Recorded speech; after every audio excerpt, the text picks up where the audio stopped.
like people will click off if it's not super snappy. Yeah, it's only a live broadcast. Yeah. Yeah, no, I'm all set. Hello and welcome to the Scrambled Checksum podcast. My name is Kieran. I am a guy that is very enthusiastic about tech, but is very poorly read, so I don't know a lot about very much, but I'm very confidently wrong, just like a certain online AI engine that we know all too well. And I'm joined with my esteemed colleague, philosopher and deep thinker, Ethan. Hello, my name is Ethan, and I was once described as a younger-looking Matt Damon. Wow. That's a true story. I'm not going to comment on how realistic I think the likeliness is, but, you know, I'll take it. There are definitely less sexy men out there. The resemblance is there, I can see it now. Yeah. I haven't been stuck on Mars before, so... Yeah, no, but if you were, you'd have the skill set to survive, I feel. Would I? I don't think I'd do very well. I mean, in the film, all he did was grow some... I'm oversimplifying, but didn't he just grow potatoes, right? He did grow... Yeah, he grew potatoes in his own feces and Martian regolith. I mean, you can create feces, you can gather dirt. I can create feces. It's like one of the most basic requirements of being There you go, human. you're halfway to being Damon. And he had the potatoes, right? He didn't, like, synthesize them in a lab. He had the seeds provided. He just had the potatoes. Yeah, he cut them up, didn't he? And then buried them in the... and even then they died, so he kind of did a bit of a slapdash job anyway. Wow. Yeah, without spoiling the plot. Yeah, spoiler alert for, like, a 10-year-old film. But yeah, it's windy on Mars. He knew that. He was, like, an expert on these things. Okay, wow. Windy on... Yeah. Oh, God, so many inaccuracies in physics. But, well, you know, actually, to be fair, that film and indeed book, which I massively prefer the book to the film, but they both are very good. So that thing that blew away all his potatoes, was that not wind? Actually, what it was is it was because the habitat decompressed, didn't it? Because the airlock failed. But I wasn't meaning inaccuracies in. It was more the fact that the wind. Well, like one of the major plot points to how he gets stuck on Mars is inaccurate because the atmosphere is, I think, something like roughly 1% the density of Earth's atmosphere. So effectively, what that means is if you had 100-mile-an-hour wind on Mars, that would be the amount of force that exerts on you. Roughly speaking, it would be the same as a 1-mile-an-hour wind on Earth. Oh, so there you go. So you could outpace Damon there. You'd out-survive him easily. Well, realistically, in the real world, that scenario just wouldn't have happened. So it wasn't shot on location? I don't think so, no. God, well... I'm not a professional movie producer, so I can't... I wouldn't... I think if you'd have been cast as, first of all, a younger version of him, you'd have probably been cheaper. I could be the prequel. I could be in the prequel. Yeah, you'd have probably been cheaper than Matt Damon. What are you trying to say? Well, maybe not. Maybe not a budget save. But, like, you'd have insisted on reality and shot on location for that film, wouldn't you? Well, yes. I mean, I would love to go to Mars. Maybe I maybe wouldn't... I don't think I'd want to be a pioneer, though. You wouldn't want to be the guy... I mean, no one's built... He wasn't really a pioneer either, was he? He was kind of like before the pioneer. He wasn't really settling Mars. Well, that's going in the opposite direction to where I want to be, though. I wouldn't want to be pre-pioneer, right? I don't know where... Well, actually, no. I mean, what does pioneer... Surely they are pioneers if they're like the first people on Mars. That's true. They're kind of pioneer they're like the doesn't mean they have to stay, trailblazers. does it? No, that's true. And he was more like the trailblazer, I guess, in the film. But still, I mean, moot point. I would like to visit Mars once there's a nice cushy Mars base there, and like Mars TV and like Mars internet, and like Mars not gonna have a high chance of dying and all that stuff. I think as well, like, no one's going to build a statue of you if you're the guy that planted potatoes in your own waste and then just barely survived. Whereas, like, if you were the first person to go there and, like, found a settlement and, like, stick the proverbial flag in the future township, that's the person they're building a statue of, isn't it? Yeah. not King Potato Matt Damon. I don't want to go there for the prestige. I just want to go there because it'd be freaking awesome. Yeah, would you genuinely go there then? Like real talk? I think so. But real talk, seriously speaking, like it would have to be not as like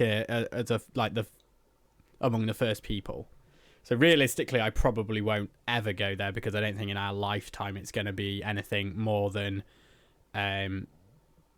quite a dangerous research base, probably.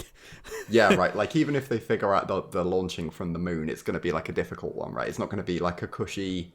Yeah, I mean, I think it's likely that we'll have a sustained presence on Mars within our lifetimes. Do you think in our lifetime we'll see the first influencer to go to Mars and shoot a video that's sponsored from there? Probably. Do you think by the time that we're like in our 60s, there's going to be, whatever? I can't see why not. I mean, they've sent celebrities to the International Space Station, haven't they? Really? Yeah, I mean, like celebrity, like influencer celebrities, or like. No, but like there was Roscosmos, the Russian space agency. They last year they sent a Russian actor to the space station to film a movie. Dang! Actually, on the International Space Station. That's a bit like though James Cameron going to the bottom of the sea, isn't it? But Tom Cruise is going. Tom Cruise is going to the International Space Station as well. Really? To film. Yeah, to film in the next few years, I think. So I can see it then. Yeah, there'll be people doing sponsor spots for Smile Direct. Yeah, I mean, yeah. Get your that Smile Direct Martian Club smile. Liner. Damn. Not a sponsor, by the way. Not yet. We do not endorse or have any sentiment towards. Please don't sue us. When we start our own Martian space program. Yeah. Put your logo on the rocket. Yeah. But yeah, real talk. I would. I think it's likely that. I think at the very least, on my bucket list, I'd like to go to the moon once there's a moon base established. A little less risky. That seems a bit more. Like you can at least get rescued off the. Well, I say you can kind of get rescued off the moon. Yeah, I mean, help isn't that far away if something goes wrong on the moon. Yeah, you've not got like years. I think it's feasible that we by the time we've got like a proper moon base established and like hundreds of people potentially living there, then we'd maybe be at the point where the infrastructure in space means, I don't know, maybe you're a day away from help. Here's a question. You know how now we've got like vaporwave, and it's basically the kind of 1980s visions of the future. Do you think we could get sampled in a future vaporwave song if we did like a really profound sounding like Carl Sagan-esque quote right now? I've got to be honest with you, I don't know what vaporwave is. Oh, dude, you're missing out. Okay. You're missing out on some amazing YouTube. You're missing out on some amazing YouTube thumbnails. It's basically like synthy. I'm oversimplifying a little bit, but it's like synthy music, kind of like nostalgic. But it's weird because I find it nostalgic, and I was not alive during the era when it's nostalgic for. Oh yeah, I get that. Yeah. So like and the cover art's usually some kind of picture of a computer with like a synthesized face on it that looks like a vision of what the future is going to look like. So do you think, and they don't use Carl Sagan quotes very much, but it's usually like some kind of vision of a like utopian future. So do you think if we said something like someday we'll all live on the Martian surface and everyone will love each other and everything will be peaceful, won't that be a wonderful world? Like could that now be a vaporwave in 40 years? I'm not gonna lie, I don't think that exact quote is gonna make it. Not quite snappy enough. I don't know. It's not that. I don't know how. Can anyone beat Carl Sagan? I don't know. Like, well, no one can beat Carl Sagan. I feel like I don't know. I feel like that one. No offense, was a bit generic. It was a bit, and he used to talk about like he kind of he saw vaporwave coming. Do you think he didn't just like monopolize the quote scene for talking about space for the next few decades. He thought ahead because he talked about the cosmos. He was talking about interstellar travel when other wannabe vaporwave quotees were still talking about going to He saw the movie Interstellar coming? He saw it. He not only saw it, he thought he drew from it. He's an unnamed executive producer. Basically, yeah. He saw the future of vaporwave and thought, you know what, I'm going to monopolize that for everyone forever.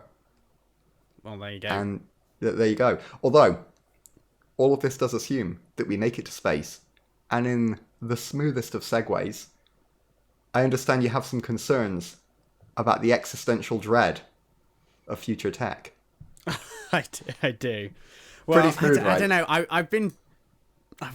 know. I wasn't sure whether I wanted to talk about this or not on the podcast because I don't want to become like every other. Cough twice if ChatGPT has you hostage.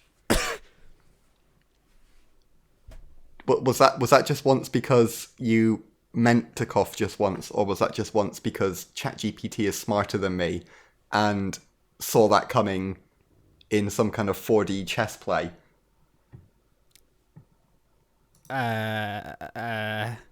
Anyway, this episode's sponsored by the wonderful tool ChatGPT. Please praise our AI overlords. Yeah, use offer code Pray for Ethan. To receive 10 free prompts. Oh dear. Anyway, yeah, I've been.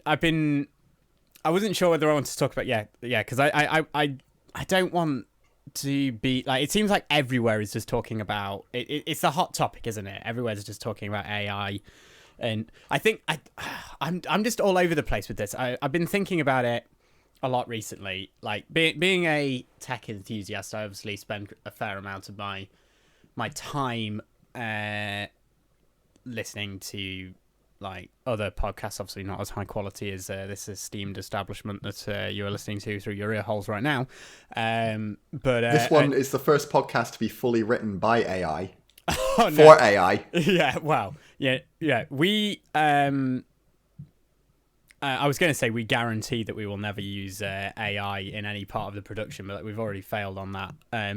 So yeah, guys, we used DALL-E, the original DALL-E 1, didn't we, to draw inspiration for our caricatures that if you're watching on YouTube you will be we did, and I also have to shamefully admit that I did once use the predictive text feature on my phone to streamline the process of messaging you about something podcast related. Oh, I think I may have done that as well. Oh, god damn it. We're all screwed. I'm sorry to say.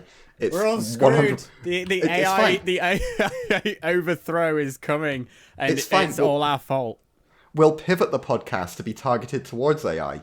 How about them user prompts, guys? Isn't it stupid when someone tells you to draw inspiration from something in your prompt and you're just like, what the hell? This prompt's terrible. Well, yeah, I think. Well, I'm gonna ramble a little bit and just like verbal diarrhea. What thoughts are going on in my head at the moment? It's not just. Well, I guess it is kind of all AI. I mean, like I said in the last episode, I'm not really sure where the lines are between like neural network, AI, machine learning. You know, all these. I'm no expert, but. I think I've moved when I first saw when ChatGPT first kind of came onto the scenes last year in like November, whenever it was. My initial reaction was, "Holy crap, this is amazing!" Like this is revolution, not evolution. Like this is the next big thing in tech. You trying to outdo me for the vaporwave quote there. I don't think I'm being particularly original in saying this. I don't think I'm alone in this opinion. But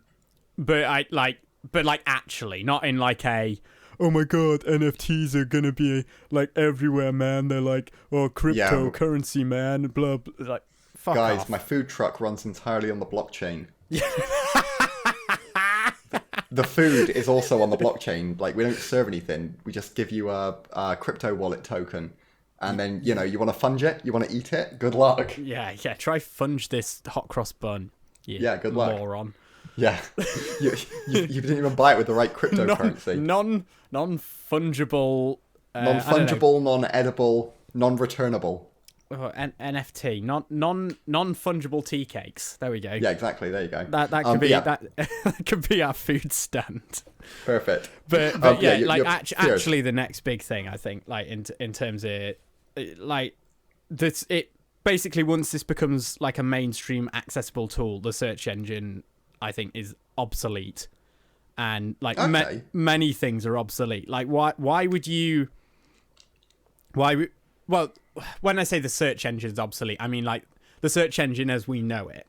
Like, why would you spend ages, or like even like this? I don't know. Like I feel like there's so many consequences to this. Like, why would you spend ages, for example, digging through Reddit threads or various forum posts and articles on tech publications and stuff, trying to figure out how to do some obscure thing or get past some annoying error message in a piece of software, or trying to get a mod to work on a game, or how to do something in Excel, or any number of things. The Reddit community. Yeah, why would you spend ages trawling through all that when you could just ask a chatbot and it will just go like that? And because the chatbot can't tell you that you're an idiot for asking the question in the first place. Well, yeah, I guess. I mean, that's something I see on the internet a lot, Kieran. Is there's a big desire of everybody on the internet to embrace being humble. It's everywhere on the internet. So yeah, I can definitely see people wanting to keep themselves humble by reading people telling them they're morons. Yeah, when I want to ask a question, I don't want the answer to it. I want someone that knows the answer to it to tell me that I'm an idiot for asking it in the first place, and then give me an answer that's so high level that I can't understand it. Yeah. So that side of... Yeah, that side of things. Yeah. I'm excited about, to be honest, because I'm kind of, my opinion is that, I mean, there is the like, oh, but think of all the jobs. Yeah, which like, obviously. Did you even think about the listicle writers? Oh God, I mean, someone has to save them.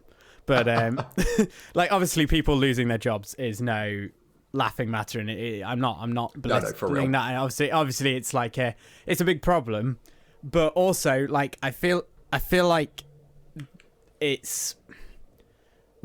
I don't feel like holding back technical innovation because we have to save the jobs is a particularly sustainable solution. Okay, there's also the idea, isn't there, and I feel like it gets peddled out though too much by like overly capitalist bad people who will say like, oh, this isn't to get rid of jobs, it's to make the jobs more mentally stimulating, and it's just a tool to help. But like, it's gonna, yeah, there is gonna be. Well, that's the thing. Like, I feel like we've got to remove these like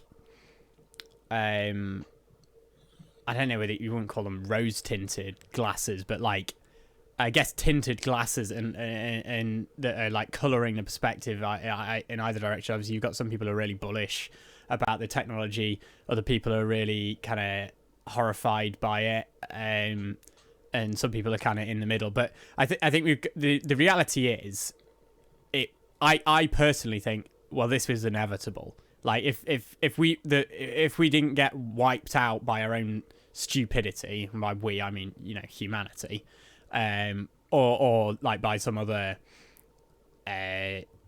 natural disaster or whatever, like I feel like this was always going to happen. It was inevitable, and by that logic, there's nothing we can do to stop it, because like in the West, if we say, all right, we're going to ban all development of large language models or generative AI is the kind of like larger group of what it's referred to as, isn't it? Where it's like large language models, art generators, all that shenanigans.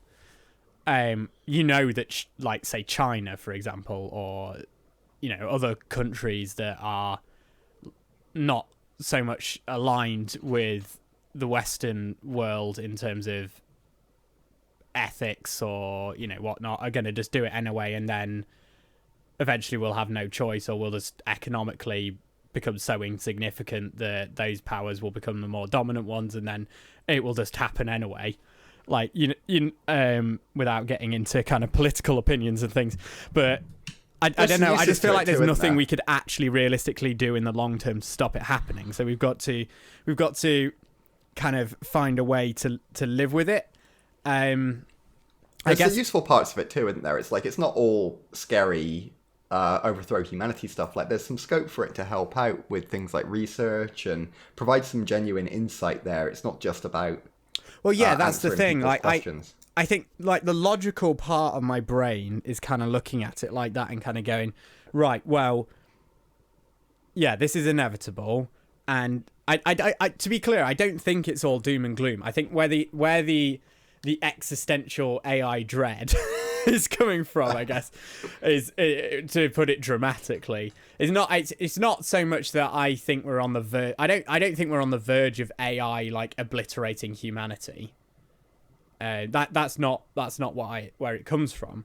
It's just I don't know what a future where this technology is prevalent and everywhere.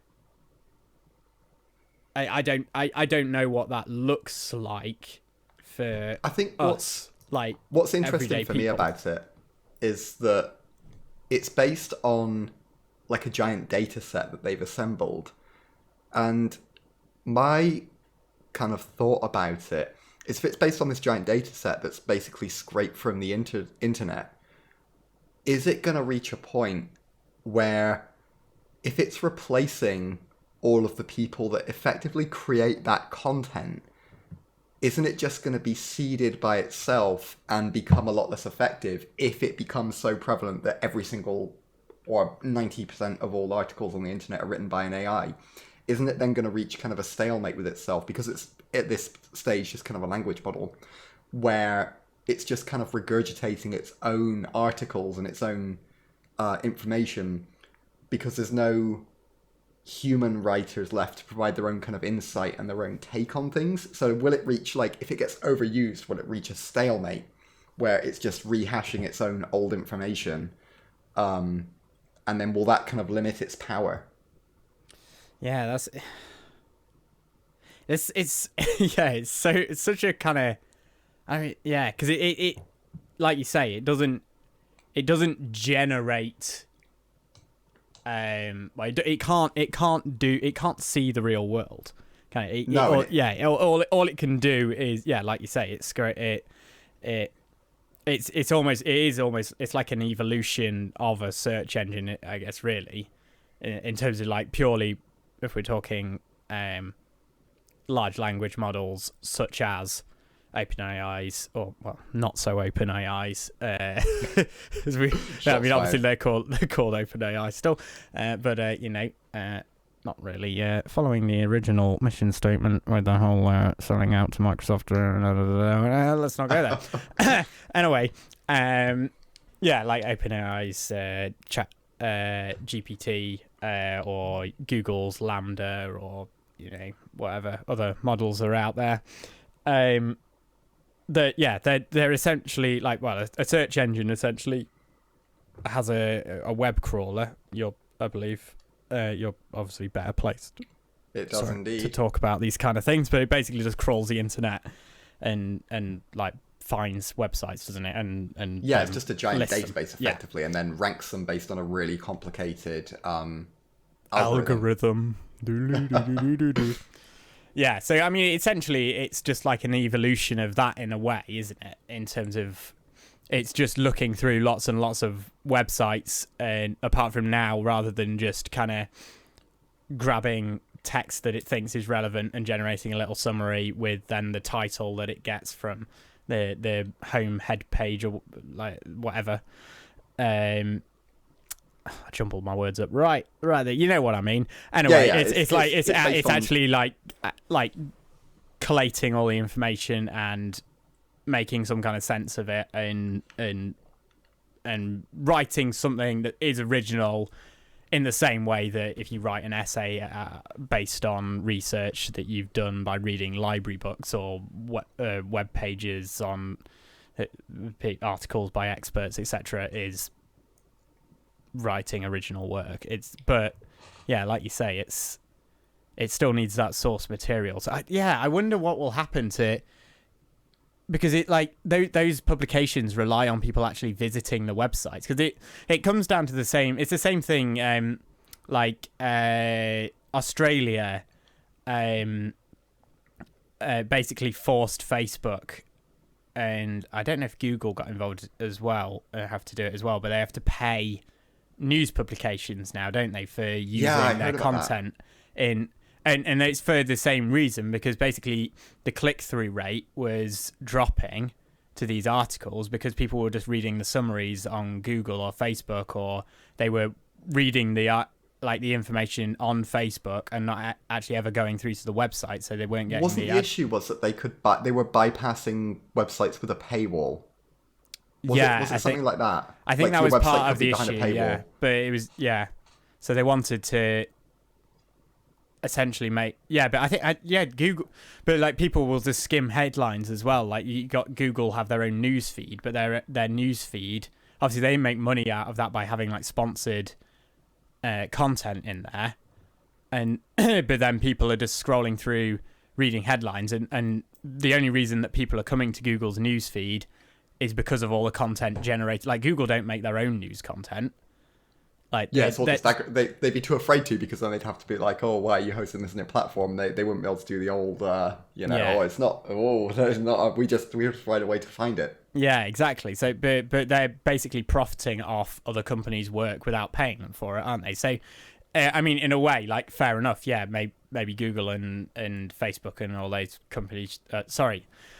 Meta should pay these news publications for or any publication that they basically are benefiting off their content from, money per view or per whatever.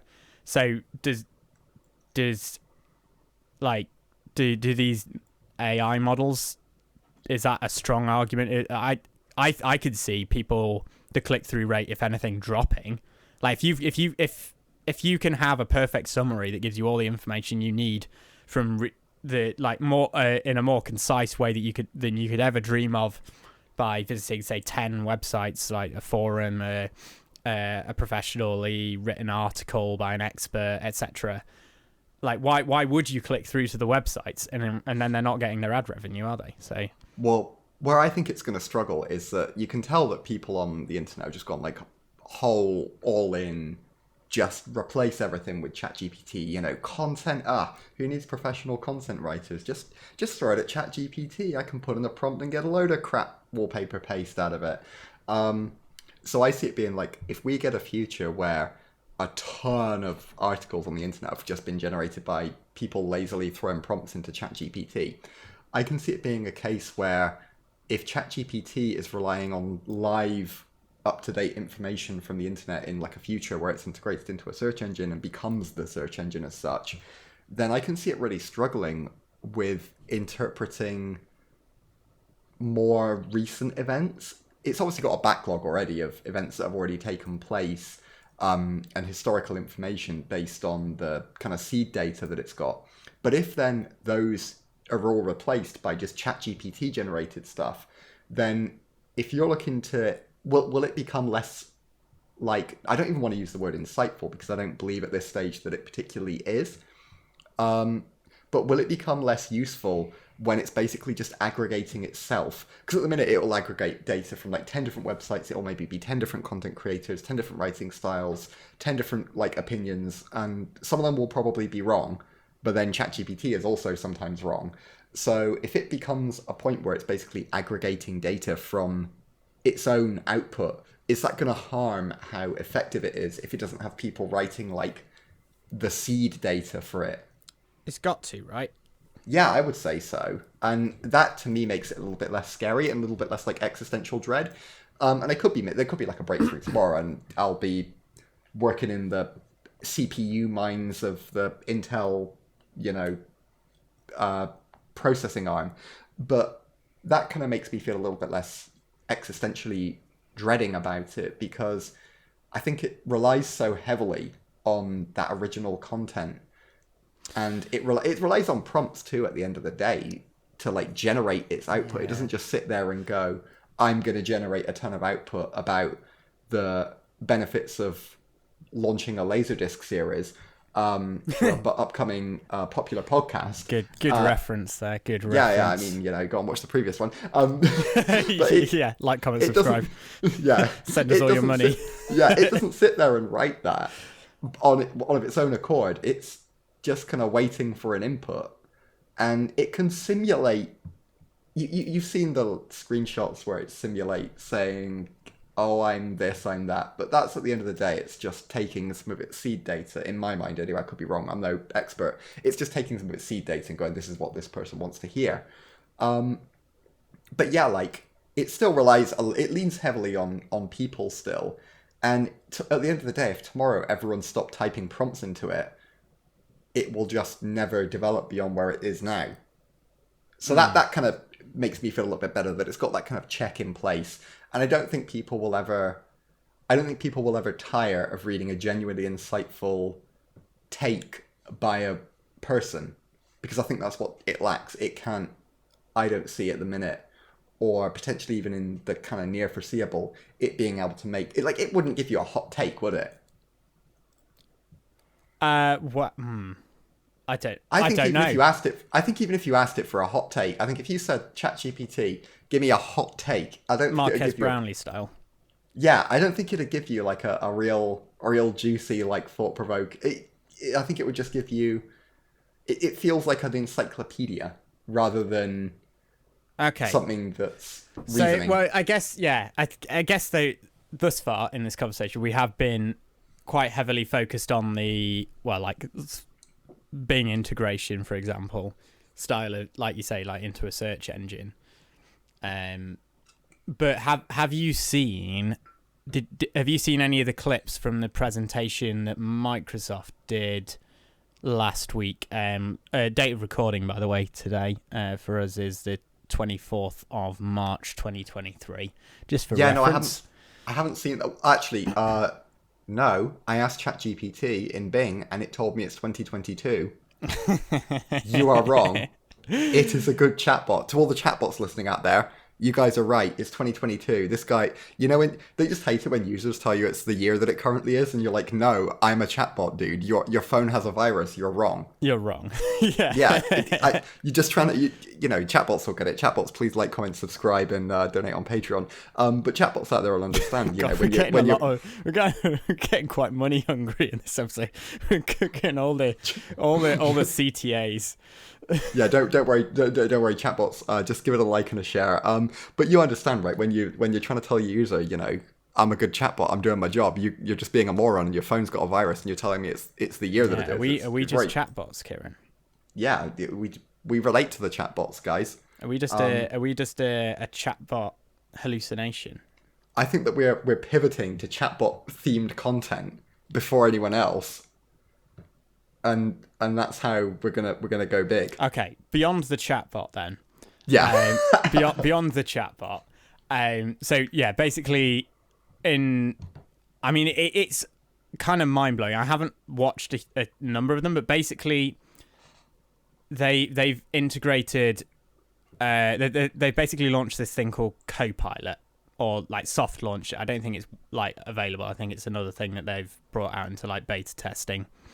But basically it's integrated into Microsoft 365, formerly Office 365. And it can do some pretty awesome things. Like, for example, you can dump a load of data into Excel and get it to just interpret it for you. Like jobs that it would do, even if you're like a whiz in Excel, for want of a better term, like with like pivot tables and all that. I was going to say, can it do pivot tables? It can do anything. Basically, it can do Excel for you. You could just dump data into Excel, tell it what you want it to do. Like, say, I want to know what our most popular product was last quarter, or identify products that we could remove to streamline our product line, or something like that. Like pretty much anything that you would want to do with data that you've put into Excel. Any analysis that you can just tell it to do that analysis for you. That's pretty cool. Like, and that's like hours of work gone, and that's not going to be, oh great, now this person can do way more work. That's going to be great, now we don't need as many people to do this work. Wow, you say that. My question about Copilot, I mean, it sounds freaking cool, but my question is, can it deal with user input? And by user input, I mean user input. So, like, you've just given some examples there that would be, like, ideal. But we both know, having previously worked in the roles in which we've worked, that, like... Right, yeah, just... I mean, I think we can, without being too identifying, I used to work in tech support for internal tech support for a medium-sized business. And I've also worked in design. Yeah, and Kieran worked in an adjacent technical role to myself. Yeah. So when you say user input, like it can definitely do, like, someone who knows how to format that kind of thing. It can deal with them saying, "Hey, give me the best-selling product." But, like, have you heard someone who's, like, not the most technical maybe interacting with, like, a voice assistant or, like, a smart speaker even? Yeah, but it's not like it. I mean, have you used ChatGPT itself at all? Not much. Because you don't. It's not like interacting with it. Not in that sense, but it's like it can be conversational. Like, you don't need to be like in a, like, delicately, like... Oh, no, I know you don't need any kind of, like, Google foo skills. Like, obviously, you could get the result quicker if you're kind of good at kind of being concise. But I think like, I don't think it takes any more. Like, if you're good at being concise in your everyday talking to, like, humans, I feel like that's all you need probably for getting ChatGPT to do something, or so like one of these things. Where I see it with Copilot being an issue is not so much the natural language processing, because that's super good, but I see the issue being the user not knowing what they want, or saying they'll ask it to do something and it will do it, but it won't say, "Hey, you realize that what you're asking me to do is, I don't think, going to answer the question you think it's going to answer." Yeah. So, like, I guess if I was, like, reworking it, so if you imagine it was like doing a design brief for you, I know it's a bit of a different thing, but, like, say you gave it a design brief and you said, the image generation stuff's super incredible too, but if you were like, "I want a brochure that advertises my company's Laserdisc service," yeah. So you said that, and then we're gonna keep harping on about. We've got to talk about Laserdisc every episode. Absolutely. Way. I'm gonna buy a Laserdisc player at some point down the line, and we'll get some. But, like, unless they're really expensive, then I probably won't. I think that's probably quite an investment. At I this point. realise that. Like collectors items. If Alec from Technology Connections wants to send us one for free, go for it, Alec. Hit us I up. will gladly review it and buy a Laserdisc to go with it. But no, so say you said, "I want a flyer for my Laserdisc thing," and it will generate it, and that'll be, like, super impressive to begin with. But then if that person then said, "Yeah, that looks good, but I want more of a, like, teal text on, like, a bright magenta background, and I want my logo to be 5 times bigger, and I want all of the text to be bold," then it'll just do it. And the person will probably be like, "Wow, this is amazing, it's just what I wanted." And then they'll put it out and it'll be widely mocked, I would hope. So would it be the same? Would it be the same with Excel and the Copilot thing? And will it just create more headaches for IT departments worldwide when the user's like, hey, I got this spreadsheet. Not only did I not create the formulas, not only did I not copy and paste the formulas from a website and not understand them, but I asked a chatbot to do it. It then did something and it's not giving me what I wanted. Like, is that just going to be the future? It's just going to be users going to their poor IT departments who are already suffering so much under the burden of them and saying, hey, I asked the Copilot thing to do something for me. I didn't do what it was supposed to, and now I don't know what to do. Fix it. I guess I don't know. I guess to be continued. I don't think we can really draw any conclusions. I think that's the thing. This is going to be an ongoing conversation, and it's going to be... I mean, it's not a chatbot, to be clear. I mean, I don't even know if this Copilot is even GPT, Chat GPT, or... Well, it's definitely not Chat GPT based, but I don't even know if it's GPT based or whether it's some other internal AI projects that Microsoft have been doing. But whatever it is, like, I definitely recommend checking out some of those videos, Kieran. Yeah, to be clear, it sounds actually super cool for people that are going to use it properly. I would like to get some hands on with it when... Yeah, it sounds awesome. And just play around with it. But I just see... Yeah, I think these kind of talk... They're just going to be... Why wouldn't people adopt them and use them? Yeah, the idea is amazing because it's like you already go and you'll search how to do something that you haven't done in a long time, and then they kind of brought that into the software with those search bars where you could search like for a menu item, which I really liked.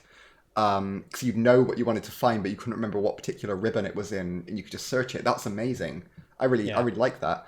It's just like a natural evolution of that, and I think that's a really cool use for it. So I don't think we're going to be, enslaved by the chatbots too soon, or have everyone replaced by them too soon. Yeah. What do you... If we... Well, I guess, okay, here's a question. Where do you think we are on the S-curve? So just for anyone who's not familiar with the S-curve, basically, if you picture an S kind of, and then kind of skew it so that, like, you kind of stretch the top to the right and leave the bottom on the left, so then you kind of have just like a line that gradually increases in pitch, I guess, upwards, and then slowly shallows off on its increase and then plateaus out again. That's kind of like the general... When you get some kind of tech innovation, you get like a slow increase in adoption and then a massive exponential growth, and then it tails off towards the top. Where do you think we are on that curve when it comes to, for want of a better term, because I don't really know exactly what the correct term is, AI? Where do you think we are? So I think this is a bit of a hot take, but I think that the curve for it is going to look like a kind of... It's not just going to be like an S-curve. I see it as being almost like a stacked S-curve. So if you imagine at the end of the S-curve, there's another one like put on top of it further over to the right, if that makes sense. Yeah. I see us being near the... And I could be completely wrong because it moves fast, and next week I could be talking... Well, it's fine. I mean, by the time this podcast goes out, it's like recorded a month and a half ago, and we're talking about things that even right now we're already like happened like... Yeah, I'll be a brain in a jar. So, we're not. If you don't come to this podcast for hot topics, it's more like if you want to be reminded of what was the hot goss a month and a half ago. Plus, it's a look to the past. Yeah, a nostalgic look to the past. Yeah, all of a couple of months ago. I'd say it's being like a stacked S-curve, like I was saying. And I think that we're at the plateau of kind of the lower S. So I think we're going to have all this chatbot hype. I think everyone's going to go nuts for it this year, probably. And then, because where does it go from here with the current tech? What more? It'll be integrated into search engines, sure, but then where does it go? Like, what's the next step after that? Like, I think things like this, like Copilot, it's not. Yeah. It's not gonna just be large language models are one thing, but it's not just large. Like I think there's a lot of fixation on just one, like large language models like GPT. That's one part of it, but then we've also got the other parts of generative AI. Well, it's just generative AI in general. Basically, like all these jobs that, yeah, they involve some degree of creativity, like for example, analyzing data in Excel or writing a succinct round robin email for like corporate round robin email or something, or that would have been like, you know, half an hour to an hour or more tasks are gonna go away. Like I just feel like it's gonna have like just a huge impact on the corporate world. That's like so desk like generic desk jobs. Like, I don't necessarily think like jobs like more like executive, like decision making jobs and things like that. I don't think it's gonna like take all the jobs like in the near future. I just think it's gonna drastically. It's kind of like I think it's gonna be kind of like like going from paper-based systems to digital. So like from sending letters to sending emails, from having physical written documents to digitally stored text-based documents that are kind of infinitely replicable and can be shared quickly and easily over the internet. You kind of like think about how much time that saved, and I'm pretty sure like jobs were lost in that. It wasn't like you need much less people to do the same amount of work. Now it was all digital. I feel like that same thing is going to happen again now, with like a lot of like, not like, for want of a better word, like non-aspirational jobs, I feel like are going to be impacted. So and not everybody wants an aspirational job. So I don't see it quite going that way, and I could be completely wrong here. But like I see it going the way of, so you mentioned about the creativity side of things. I see it being, I don't think it's going to get good enough at making specific amends to be like widely used. I think people will still have a really specific vision that they start with, and then if it can't fulfill it 100%, it might just get used to generate like a reference or like a mood board. Yeah, but even if it does, surely that, like, how much time, that's still saving a huge amount of time. I don't know that it saves like masses and masses of time though, because someone's still got to like create the design, right? Someone's still got to, they can use it as like reference image and use it as like a inspiration tool, but I don't see it like saving them. It'll save some time, definitely, but I don't see it saving them a ton of time in terms of getting like a final product out of it. And I think as well, no, I don't think people will get a final product out of it, but I think like it will go from a like, I think it will get rid of like the head scratching, don't know where to start. Yeah, part. Like I feel like the meat sack part of the computer that's doing the work will be the kind of like the metaphorical cherry on top, kind of finishes it off and puts the additional little bit of polish on it that it needs, or kind of discriminates between different versions and that sort of thing. I don't know. Maybe, and I see it as well with the like kind of basic entry level jobs that you mentioned. I don't see it getting rid of them necessarily.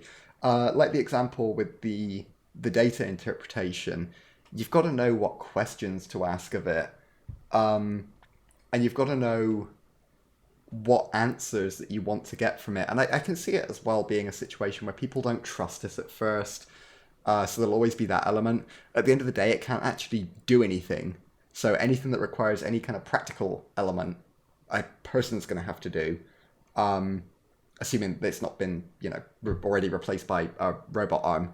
And I just don't see it having, I don't see it having a widespread, getting rid of people from doing a job. Like I can see it being a tool that they can use, but I don't think at the minute it's quite at the point. And I could be wrong. Like I don't think it is right now, but I don't feel like we're necessarily that far away from it being there. I can see it being like so my hot take, I guess, would be that this year we're going to get like a ton of hype about it, and there'll be a ton of new tools and it'll move quite quickly. But then I think when people actually start using it in practice, so at the minute I think a lot of people have just kind of tested it out and like dipped their toe in, and they're like, oh, this is really amazing. But I think when we get to the point where people start actually trying to use it to replace human beings, they'll start coming up against some of its limitations a little bit more, or start, if they're using it a lot, start seeing patterns in what it outputs and thinking, you know what, actually, maybe this is kind of bland, or maybe this is kind of meh content. But that's kind of my hot take anyway. And you're saying that your experience of corporate emails, for example, or corporate documentation isn't a bit samey. It's 100% samey. It's 100% samey. But like, if it replaces that, I don't think anyone's going to lose their job over it. It's sending some emails out for you. I mean, look at stuff like Grammarly. That already suggests rewords based on tone.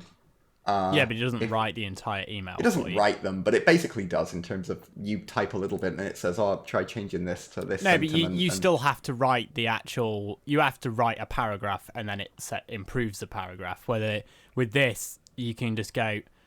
you could go, for example, in Outlook, you could go, Copilot, we've got this new policy document, draft an email to send to all staff, informing them of... with a summary of what this document is, and tell them they need to have read it by this deadline, and it'll go done. I guess so, but no one's job is sitting there all day writing. Well, no, but that's just one specific. That's one specific task. If you think about like how many jobs are just sat crunching through menial tasks like that, like admin type jobs, I feel like. I think even those, it's gonna be difficult to do the full thing. Even my yeah, but even if it like, say if it takes so one person, yeah, say they spend like, I don't know, 50% of their time doing these tasks that like, or these specific parts of the task, so like writing the email, generating the report on the data in Excel, or you know those sorts of things, or and then the other 50% managing files, coordinating with different teams, and like doing that side. I feel like the latter 50%, obviously we're not at the point where that's going to be replaced, but the previous 50% gone.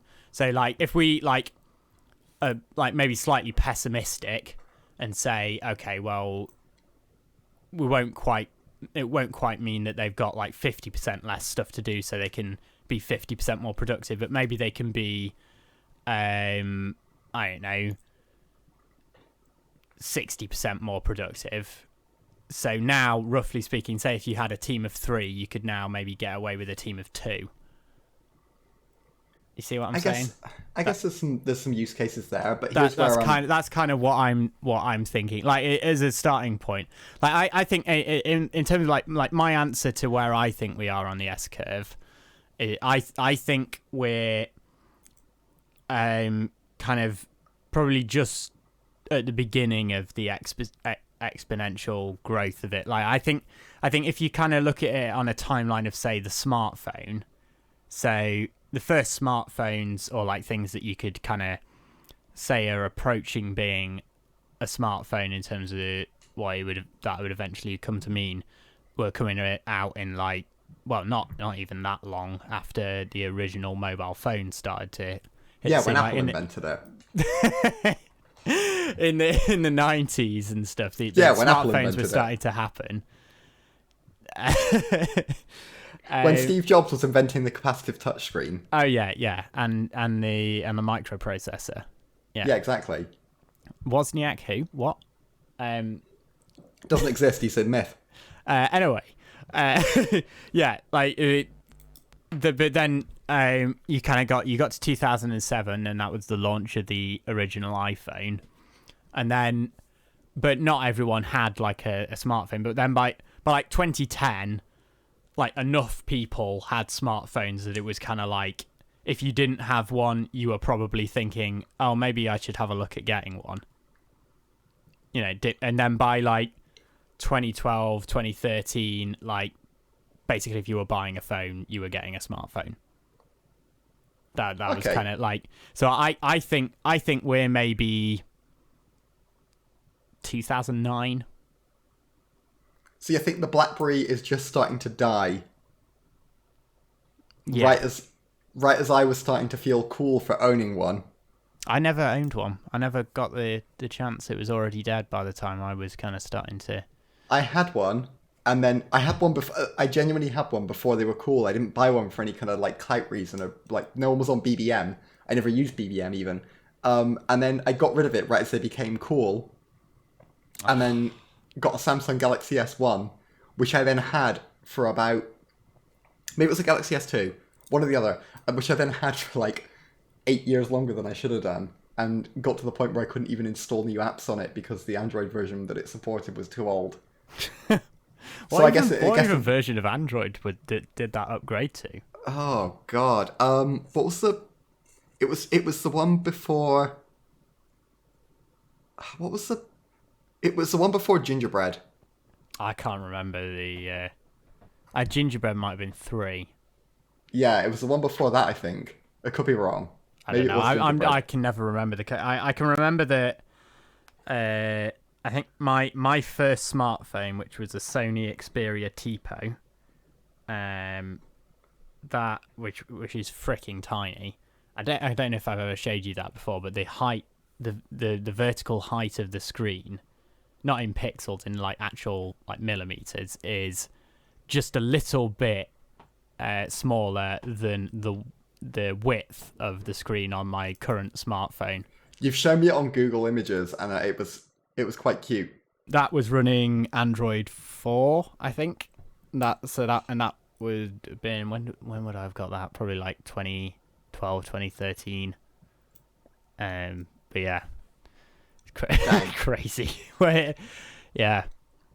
So we'll see in the next, probably by the time we record it and release the next episode, which one of us was right. Please like if you think Ethan is correct. And in a not at all tactical way at all, dislike if you think I was correct. and humanity's going on, an upward trajectory towards making it to Mars. To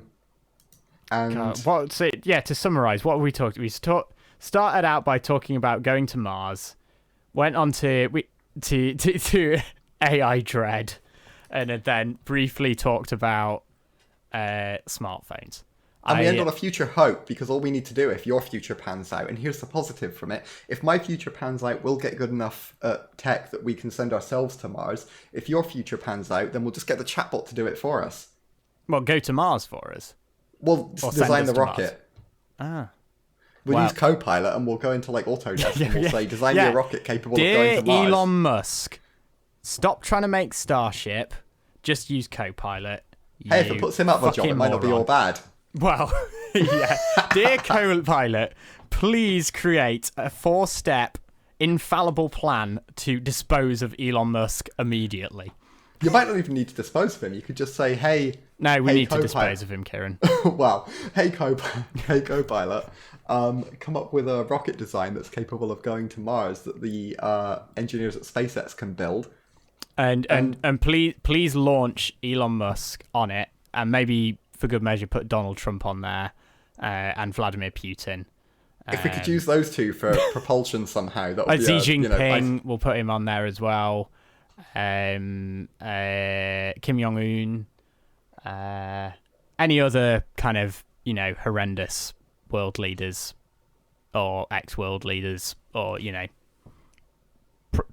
future potential world leaders. Well, there you go. Just put them all on there.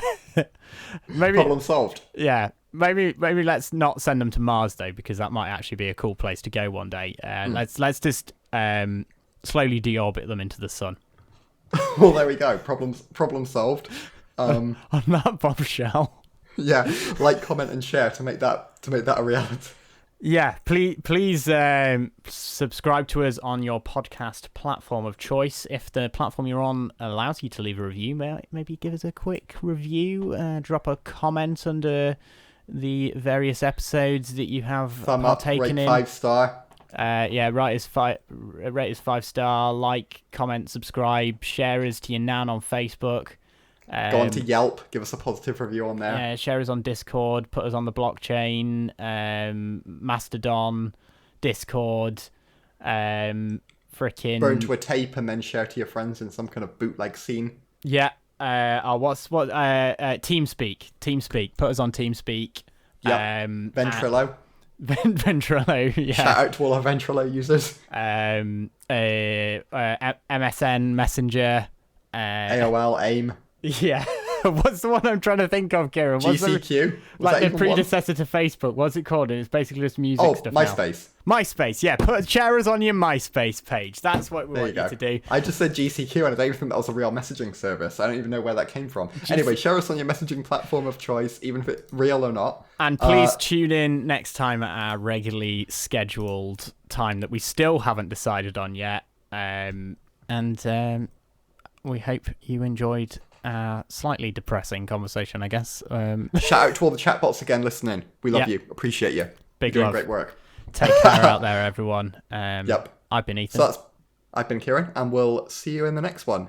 We will see you in the next one. Or we'll hear you in the next one. You'll hear us in the next one. Yeah, you'll also, unless the AI predictions come true. Anyway, catch you in the next one, guys. Okay. See you on Mars. Bye-bye. Bye.